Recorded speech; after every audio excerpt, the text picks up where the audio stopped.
Hello guys, welcome to APSC Study Hub. নমস্কাৰ অসমৰ বন্ধু বান্ধৱীসকল, মই বৰষাৰাণী বৰা আপোনালোকলৈ আজি লৈ আহিছো দিল্লী এডিশ্যনৰ the Hindu news paper analysis. Guys, আপোনালোকলৈ আজি সকলোতকৈ ইম্পৰ্টেণ্ট আৰ্টিকেলটো লৈ আহিছো। যদি আপোনালোকে আৰু আৰ্টিকেল বিচাৰে তেনেহ'লে মোক কমেণ্টৰ জৰিয়তে মতামতসমূহ আগবঢ়াব।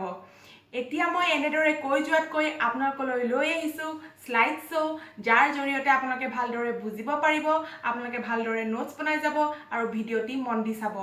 এতিয়া আহোঁ আজিৰ the Hindu news paper editorial এনালাইচিছলৈ। গাইজ, এতিয়া চাওঁ আহক আজিৰ এডিটৰিয়েল এনালাইচিছৰ প্ৰথম আৰ্টিকেলটো। সেইটো হৈছে শ্ল' ৰিলিজ। গাইজ, এইটো আৰ্টিকেলত লকডাউন এক্সটেণ্ড কৰাৰ কথা আলোচনা কৰিছে। ইয়াৰ ৰিলেটেড আৰ্টিকেল আমি ছেকেণ্ড মে'ত ডিছকাছ কৰিছোঁৱেই। চ' আপোনালোকে যদি চোৱা নাই ছেকেণ্ড মে' এনালাইচিছটো এবাৰ গৈ চাই ল'ব। নেক্সট আৰ্টিকেলটো হৈছে ব্ৰিক্স এগেইনষ্ট ক'ভিড-19। এইটো আৰ্টিকেলত ব্ৰিক্সৰ বিষয়ে আলোচনা কৰিছে। গাইজ, বহুত ইম্পৰ্টেণ্ট হয়, আজি আমি ভালদৰে ডিছকাছ কৰিম। নেক্সট আৰ্টিকেল হৈছে বিং ৰং। গাইজ, আজি মানডে এই আৰ্টিকেল এডিটৰিয়েলত লিখা হয়, মিনছ ৰিপ্লাই কৰে, চ' আমাৰ কাৰণে ইম্পৰ্টেণ্ট নহয়। নেক্সট আৰ্টিকেল হৈছে ন' ৰিলিফ ফৰ দ্য নাও হেয়াৰ পিপল। এইটো আৰ্টিকেলত যোনবোৰ মাইগ্ৰেণ্টছ ৱৰ্কাৰ্ছ আছে তেওঁলোকক ইঠাইৰ পৰা সিঠাইলৈ লৈ যোৱা হৈছে সেই বিষয়ে আলোচনা কৰা হৈছে। নেক্সট আৰ্টিকেল আহোঁ, সেইটো হৈছে India disease surveillance system needs a ৰিবুট।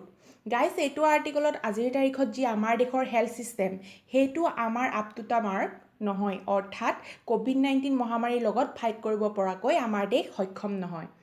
Next আৰ্টিকেলটো হৈছে pandemics without borders South Asia evolution. Guys, এই আৰ্টিকেলটোত ৰাইটাৰে ক'ব বিচাৰিছে যে এই ক'ভিড-19 মহামাৰীৰ সময়ত ছাউথ এছিয়া নেশ্যন কেইখন একেলগ হ'ব লাগে। আৰু গাইজ, ছাউথ এছিয়া বা ছাউথাৰ্ণ এছিয়া দেশৰ 8খন ষ্টেট আছে। সেইকেইখন হ'ল আফগানিস্তান, বাংলাদেশ, ভূটান, ইণ্ডিয়া, মালদ্বীপছ, নেপাল, পাকিস্তান, শ্ৰীলংকা। গাইজ, নামকেইটা মনত ৰাখিব যিহেতু আপোনালোকৰ এই সকলোবোৰ কম্পিটিটিভ এক্সামৰ পইণ্ট অফ ভিউৰ পৰা ইম্পৰ্টেণ্ট হয়। গাইজ, আৰু এই আৰ্টিকেলটোত কৈছে যে সকলো ৰাজ্য একেলগ হৈ কলাবৰেটিভ এফৰ্ট দিব লাগে যাতে ইকনমিক ডেভেলপমেণ্ট হওক, কাৰণ ক'ভিড-19 মহামাৰীৰ ফলত অৰ্থনৈতিক ক্ষেত্ৰখন হিউজ ইম্পেক্ট পৰিছে আৰু এই ইম্পেক্ট দীঘলীয়া হ'ব। চ' গাইজ, এই ইম্পেক্টৰ ফলত ছ'চাইটিত, ইকনমিক আৰু পলিটিকেলিও ইম্পেক্ট পৰিব। সেয়েহে কিছুমান পৰিৱৰ্তন আনিব লাগে। সেই বিষয়ে এই আৰ্টিকেলত ৰাইটাৰে ডিছকাছ কৰিছে। নাও লাষ্ট আৰ্টিকেল হৈছে ন' কমফৰ্ট ইন নাম্বাৰ্ছ। গাইজ, এইটো আৰ্টিকেলত ৱেষ্ট বেংগলৰ বিষয়ে ৰাইটাৰে আলোচনা কৰিছে। গাইজ, ৱেষ্ট বেংগলৰ চাৰিসীমা কি ষ্টেট আছে আপোনালোকে মেপত চাব আৰু কমেণ্ট বক্সত জনাব, কিয়নো মেপ ষ্টাডি কম্পিটিটিভ এক্সামৰ বাবে বহুত ইম্পৰ্টেণ্ট হয়। গাইজ, ৱেষ্ট বেংগল আমাৰ দেশত এতিয়া এনেকুৱা এখন ৰাজ্য য'ত ক'ভিড-19 কেছ আহি আছে কিন্তু কিমান হৈছে জনোৱা নাই। ডেথো হৈ আছে কিন্তু তাকো কাউণ্ট কৰা নাই।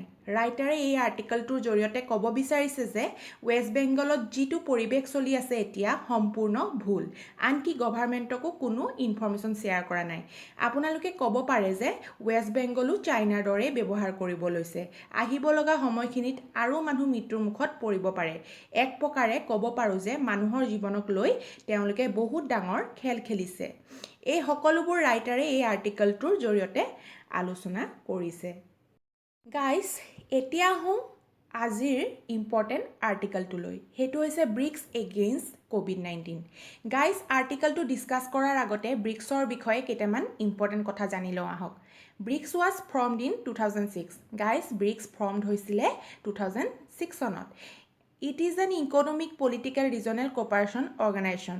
Originally it was group 4, that is Brazil, Russia, India, China, that is BRIC. প্ৰথমতে ব্ৰিক্স 4খন দেশক লৈ গঠন হৈছিল, অৰ্থাৎ ব্ৰিক আছিল। এই সংগঠনটো 5খন সদস্য আছে বৰ্তমান, কিয়নো ছাউথ আফ্ৰিকাই 2010 চনত জইন কৰে। চ' এতিয়া ব্ৰিক্স হৈ পৰিল। ব্ৰিক্সৰ সদস্যসকল এনুৱেলি ফৰ্মেল ছামিটত লগ হয় আৰু এই ৰিচেণ্ট ছামিট হৈছিল 2019 চনত ব্ৰাজিলত। এয়া হৈছে ব্ৰিক্সৰ বিষয়ে জানিবলগীয়া কেইটামান ইম্পৰ্টেণ্ট কথা। গাইজ, ব্ৰিক্সৰ বিষয়ে আপোনালোকে আৰু কি জানে কমেণ্ট বক্সত উল্লেখ কৰিব পাৰে।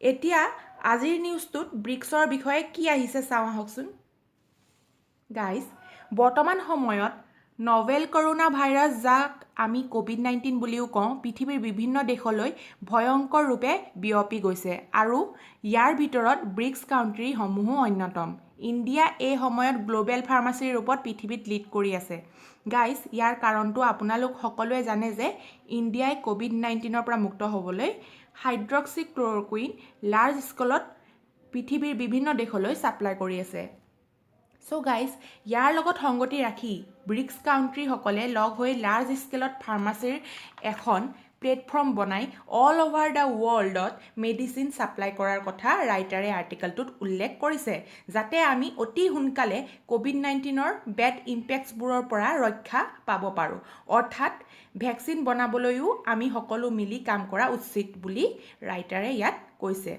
গাইজ যদি আমি চাবলৈ যাওঁ এট ফাৰ্ষ্ট কোভিড-19 চাইনাৰ উহানত উৎপত্তি হৈছিল তেতিয়া গোটেই ৱৰ্ল্ডে চাইনাক ক্ৰিটিচাইজ কৰিছিল কিন্তু চাইনাৰ যিমান নিগেটিভ ইমেজ কোভিড-19ৰ ফলত গঠন হৈছিল আজিৰ ডেটত সকলোবোৰ পজিটিভলৈ পৰিৱৰ্তন কৰিলে বাট হাউ কেনেকৈ তেওঁলোকে মানুহক যিমান পাৰি সহায় কৰিলে লাৰ্জ স্কেলত সকলো চিটুৱেশ্যন কণ্ট্ৰল কৰিবলৈ আৰু ডেভেলপো কৰিলে গাইজ চাইনাই testing kits mask gloves coverall শ্ব'জ কভাৰ্ছ আৰু টেষ্টিং কিট এই সকলোবোৰ ষ্টেণ্ডাৰ্ড ফৰ্মত বনাই উলিয়ালে আৰু অল অভাৰ ৱৰ্ল্ডত ছাপ্লাই কৰাই ষ্টাৰ্ট কৰি দিলে যাৰ জৰিয়তে চাইনাই গ্লোবেল ইকনমিত বৰ্তমান লিড কৰি আছে আৰু মানি ইনকাম কৰি আছে ফলস্বৰূপে চাইনা ৱৰ্ল্ডৰ মেনুফেকচাৰিং হাব হিচাপে বৰ্তমান লিড কৰি আছে ঠিক সেইদৰে চাইনাই ইটালীলৈ 12 মাৰ্চত 31 টন শ্বিপমেণ্ট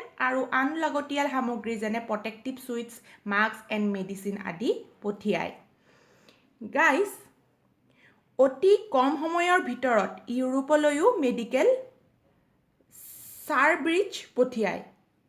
এয়াৰব্ৰিজ পঠিয়ায় গাইজ সেইদৰে ৰাছিয়াইও নিজৰ দেশত সহায় কৰাৰ উপৰিও ইটালীকো ৰাছিয়া উইথ লাভ মিছনৰ জৰিয়তে হেল্প কৰে গাইজ US প্ৰেছিডেণ্ট ডনাল্ড ট্ৰাম্পৰ অনুৰোধত ৰাছিয়াই এই ৰাছিয়ান এণ্টনভ 124 নামেৰে মেডিকেল পেকেজ নিউয়ৰ্কৰ জন এফ কেনেডি ইণ্টাৰনেশ্যনেল এয়াৰপৰ্টলৈ পঠিয়ায় গাইজ ইয়াত যদি চাবলৈ যায় চাইনাই USক ইনডাইৰেক্টলি হেল্প কৰিলে গাইজ আফ্ৰিকা মহাদেশতো আফ্ৰিকান ইউনিয়নে আফ্ৰিকাৰ ভিতৰতে কোভিড-19ৰ সমস্যা সমাধান কৰা লাগি আছে যাক পেন আফ্ৰিকান ৰেছপন্স টু কোভিড-19 বুলি জনা গৈছে এইদৰে চালে দেখা যায় যে ব্ৰিক্স সদস্যসকলৰ ভিতৰত ব্ৰাজিলত কোভিড-19ৰ ইম্পেক্ট বৰ্তমান সময়ত সকলোতকৈ বেছি বিকজ ব্ৰাজিলে কোভিড-19ৰ এগেইনষ্টত যিমান কাম কৰিব লাগিছিল প্ৰথমৰ পৰাই তাক ইগনোৰ কৰিছিল এতিয়া চাওঁ আহক next point time to coordinate effort guys এতিয়া আমি সকলোৱে অৰ্থাৎ ব্ৰিক্স সদস্যসমূহ একগোট হৈ কাম কৰা সময় আহি গ'ল ব্ৰিক্স কাউণ্ট্ৰিৰ হাৰ্ট humanitarian assistance and disaster relief যি ইনিচিয়েটিভক ৰাইটাৰে WHO ইউৰোপ নৰ্থ আমেৰিকা আদিৰ লগ লাগি এই কোভিড-19 পেণ্ডামিকৰ এগেইনষ্টত ষ্ট্ৰং ষ্টেপ উঠাবলৈ ছাজেষ্ট কৰিছে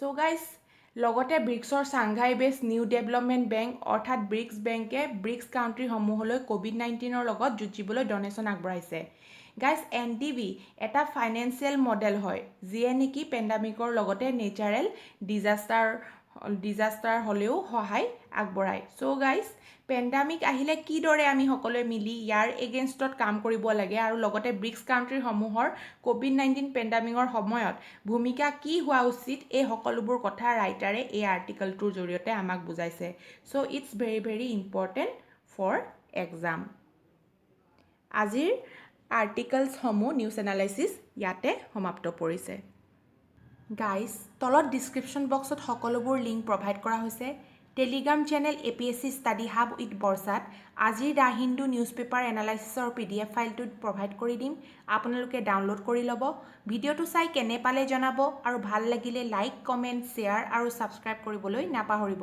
লগতে নটিফিকেশ্যন বেলটো অন কৰি দিব যাতে আপোনালোকে এটাও ক্লাছ মিছ নকৰে ধন্যবাদ জয় আই অসম